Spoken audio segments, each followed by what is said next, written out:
Body's been moved? Yes, sir, and preserved. We'll do what we can. Good. Let's keep security units on standby. I know Miss LeMay said the situation was under control, but I have a feeling we may be needing them again soon.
Surrogate Initiative, Test Session 27, October 21st, 1980. Host Eileen Buck, DNA sample SB1970. Miriam, my dear girl, there is no good reason for you to be here. But your intransigence requires that I detain you until you give me information I can act upon. The location of the artifact, perhaps, or the whereabouts of your leader, Dr. Shink. Just a little something to give Minister Goebbels some encouragement that we are on the right track. How about a nice hug? He looks so sad in all his photographs. Yes, he does, doesn't he? Perhaps you could pay him a visit yourself. He likes beautiful women, actresses, musicians. Pirates? That's right, pirates. Pirates of the Edelweiss. Isn't that what you kids call yourselves? It's very amusing. And illegal, of course. Breaking Hitler's laws is half the fun. Oh, I imagine so. I imagine you were having a wonderful time just before we captured you and your insurgent friends. And that's the end of it. Damn it. Why can't we sustain the signal for more than just a few minutes? I need to relax. That's not the issue. This is dangerous work. These memories aren't in your bloodline. That's why it's not holding. There's got to be a solution. Any idea what they mean by the artifact? I've heard it a few times now. Not sure. I don't think Miriam knew either. Not much comes into her mind when she asks about it. But she's protecting the other members of her group, the Edelweiss Pirates or something? Yeah. Bartol Shink. Have we looked him up? No, we can. We should. Put your intern on it. Right. High priority. Yeah. This isn't getting any easier. Jesus.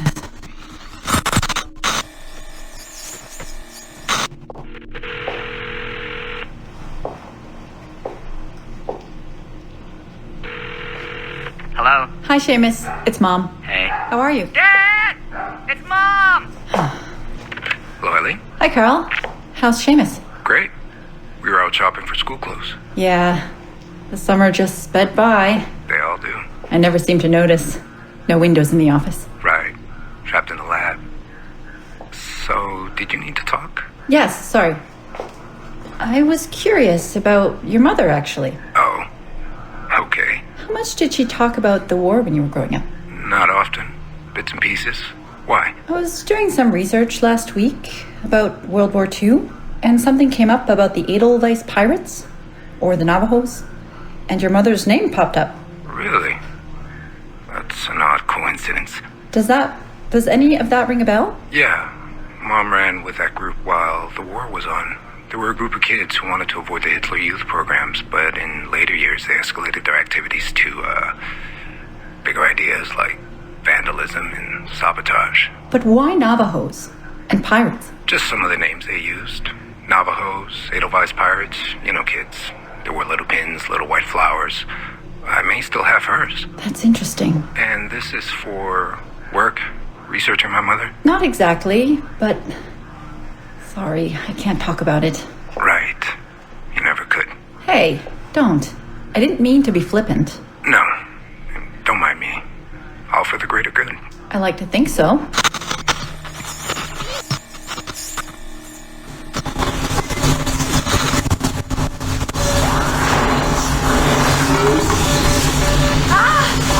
Power down. You all right?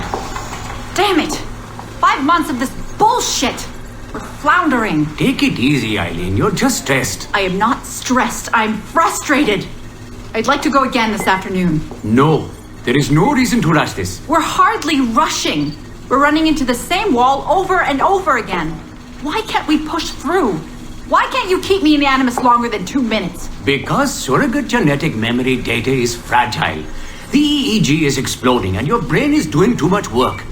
The longer you stay in, the more damage it does. It's even possible that... Possible that... It's possible the memories we're digging into could eventually overwrite your own. Like information on a tape drive. There's just not enough space in your head to do both. Here I come to save the day! Good afternoon, all. Did you invite him? No. But you did. Remember? That was months ago, Warren. What do you need? I wanted to stop by. Check on your progress. Well, apparently it's still too dangerous to keep me under for more than a few minutes. I always suspected that would be your biggest hurdle. The genetic memory sequencing is the easy part, if time-consuming. But the replay, that's something else. Yes? Let's think this through. My subjects are diving into their own genetic memories, so the information is already encoded in their heads. Which means the Animus has less work to do. Less computing, less parsing. Right. So to get your surrogate data working, to let people experience foreign memories, it'll take a hell of a lot more processing power than anyone has. Even Abstergo Industries. Ideally, we'd like to build an external processor that mirrors as many brain functions as possible. Something to handle the calculations. But the cost and upkeep of that would be... Astronomical. Let me see what I can do. I have some sway with Lillian. We won't build Rome in a day, but if we focus on the pretty buildings first, maybe we'll achieve something. Thank you, Warren. Till next, folks.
Glad that's over. I hate it when they escalate the security. It makes me jumpy. Did they put anyone in the bunker this time? Just for a few days, I think. Sucks, but I suppose it's necessary. We deal with some really sensitive data. Classified shit, yeah. I don't know how I feel about it, but it's in our contract, so... And they pay out bonuses, too. Inconvenience pay, they call it. Really? That's actually kind of nice.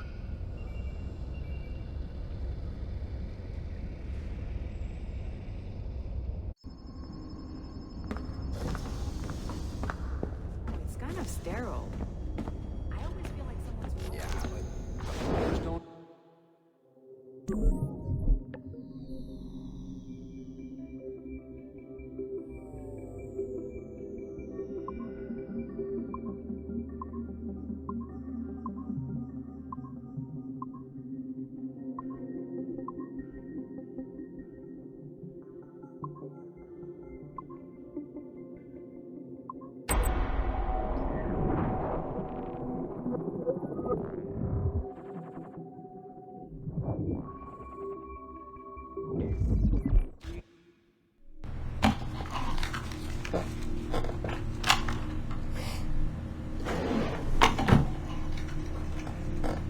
February 12, 1981.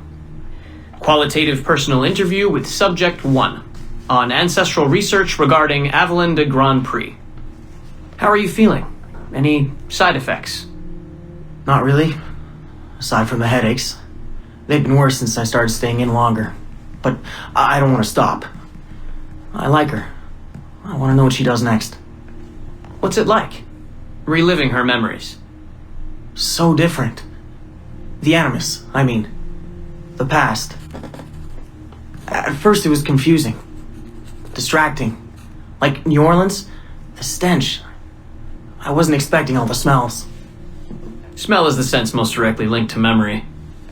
When I'm in her memories, it's like I can smell more than I usually can. In general, women have a more acute sense of smell than men do. I had wondered how that would translate. Anything else?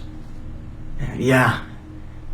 She's smaller than me, but it's like her body could do more. Did that surprise you? At first, yeah. The ERA people might hate me for this or whatever, but I don't usually think of girls that way. Climbing things. My mom, my sisters. The animal feeling of Aveline sinking her hidden blade into the throat of... Go on. It doesn't feel feminine. What I think of as feminine. But then at the same time it does. Her center of gravity is way lower. That was a surprise. How easy it is to land. How steady I am on her feet. Sorry. This is hard to talk about. No, it's fascinating. This is what we need. Pure experience, in your own words. Okay. Can you tell me about Gerald Blanc? What about him? He and Avalon were close, but we haven't been able to ascertain if he might be your missing ancestor. Do her memories suggest anything to you? Does this make you uncomfortable? Remember, these are her memories. You're just playing them back. It's not even acting. You're a researcher. Like you say, I haven't experienced her consummating anything. That would be... Anyway, I think maybe she was confused. Oh. Well, first of all, I don't really know for sure, okay? I mean, guys think about sex more than girls, right? That's a fact. As a researcher, what did you observe? Does it mean she's more like a guy if she thinks about... Is that why she's able to assassinate... Well, okay, here's the thing. I don't know her thoughts, but from what's in her memories, physically, the fidgeting, some hesitation, what she looked at, who she looked away from, the things she didn't say when I expected her to. If I had to guess what it meant, I would think she was thinking about sex. But I'm a guy, so I would think that, right? So what does it mean for women to act that way? It has to mean something else, right? As a subject, you're able to observe more finely than I am in review. What about unwanted attention from men. Well, I thought that would be the hardest thing to deal with. I'm not into that, for the record. Not at all. Yes, I know. But the way she dealt with it, it happens so often. It's like you stop noticing everything she does to avoid it. Crossing the street, eyes in the back of her head. She knew how to handle herself.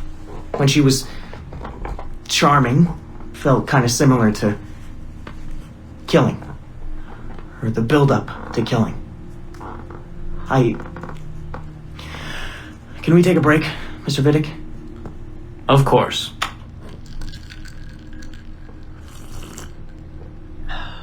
We're ready to go on? Yes. Evelyn was black. And white. On her father's side. You're sensitive to that? I guess.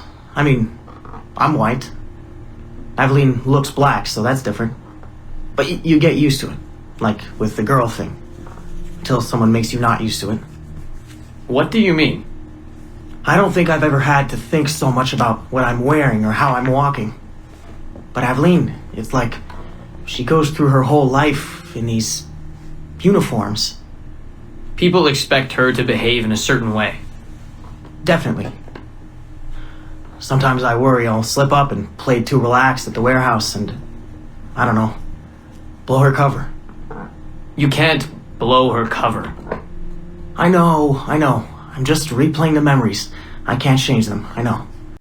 But I see it, right? It's a risk. It's... stressful? Yes. It's best when she goes out as an assassin. On the roofs or in the bayou. I think she was more relaxed that way. Can you imagine? You're only relaxed when you're going to kill someone. Let's stick to memories rather than imagination. What about the slaves? They're kind of just... everywhere.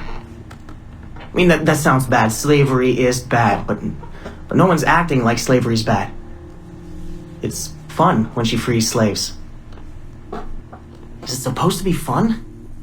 We're not looking for supposed to. Focus on what it is.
We are attempting to synchronize the DDS system. This will only take a moment. We are almost there. The DDS is now in sync. Thank you for your patience. We hope you enjoy your experience. Rudolf II invited many notable figures to his court, making Prague the center of European culture. Among them were Englishman Edward Kelly and his stepdaughter, Elizabeth Jane Weston. Observe her and report any alleged collusion.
Surrogate Initiative, Test Session 37, August 9th, 1981. Host, Eileen Bach, DNA sample SB1970. Open! Good morning, Miss Kurtz. You look well, considering the circumstances. Are you rested? Have you eaten? Your friends are dead, Miriam. Bartel Schink and all his navigators, his Edelweiss pirates, executed for 5 counts of murder. Without a trial. You must be proud. There was no need! They were scum! All of them! You hear me? All of you are scum! Scum! Scum! I see it so clearly now. He didn't break, did they? You have nothing. Quiet, girl! You don't have the artifact. If you did, you wouldn't be talking to me at all. Never use lazy. I said never use lazy. Never use lazy. Quiet! Never use.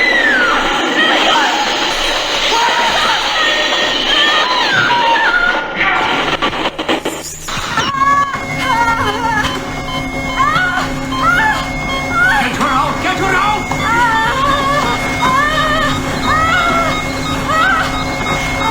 We're losing her! Shut it down! Everything!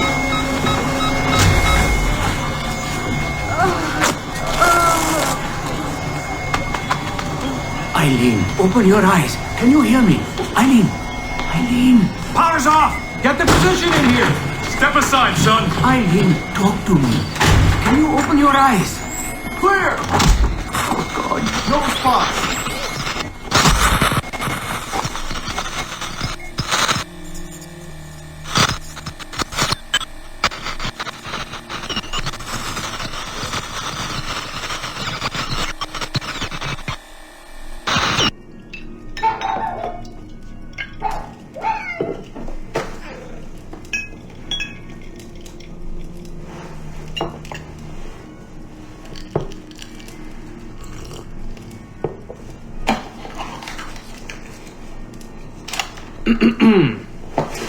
All right.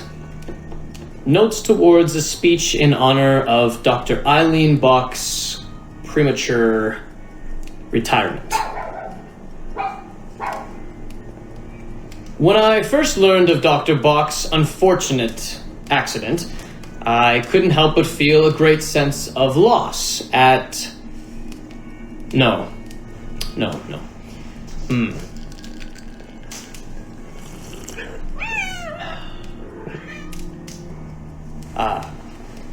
Dr. Eileen Bach has and always will be a friend and colleague. When I first learned of her unfortunate accident, I was shocked, of course. To see any friend injured in such a way is deeply upsetting. And to further learn that her injuries were severe enough to force a premature conclusion to her brilliant career, well, I would not wish that fate on anyone. But if there is any solace to be found in her accident, it may be this: that she was injured in service of her research, in service of work that she cherished most dearly. And it is thanks to her, it is due to her diligence, that some of the mysteries of genetic memory have been further illuminated. And while it is true that work on her project, the Surrogate Initiative, as she called it, has been temporarily halted, the copious amount of work she has done over the past 3 years has been incredibly valuable. So while her work has been suspended for the time being, her legacy will most certainly live on.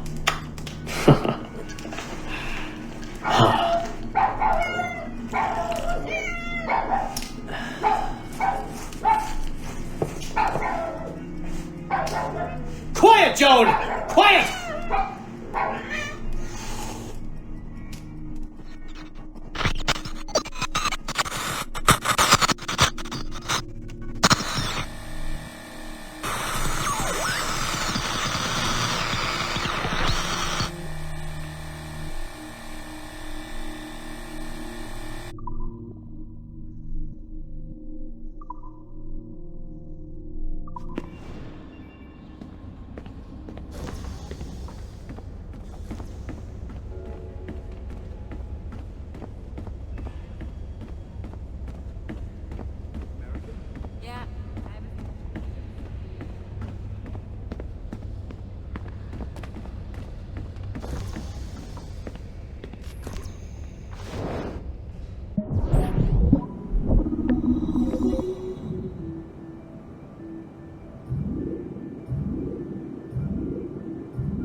So, this will be a short one, Dad. Something to remember me by if things go south. If I don't make it out of the temple today. I've tried to be optimistic about all this, but I just can't. I think spending all this time in Connor's memories has made me anxious. I mean, his story is so painful in so many ways. Still, he never lost hope. Even when his faith in others eroded. I can only believe that what we are doing is the right thing, and that I can stop this disaster. I know this. I mean, the technology is there, waiting for us to use it. I'm the final piece of the puzzle. Something in my genes, or my memories. Some final piece of code to switch the whole thing on. That's why I'm here. That's why they brought me here. Only, I don't know what I'll have to give up in return. My sanity, my life, it's impossible to say. I do know this. Our battle with the Templars will not be over. And whatever's inside that temple is not an ending. It's just another chapter in this endless story. And it'll be your job, and Mom's, and Sean's, and Rebecca's, to keep turning the pages.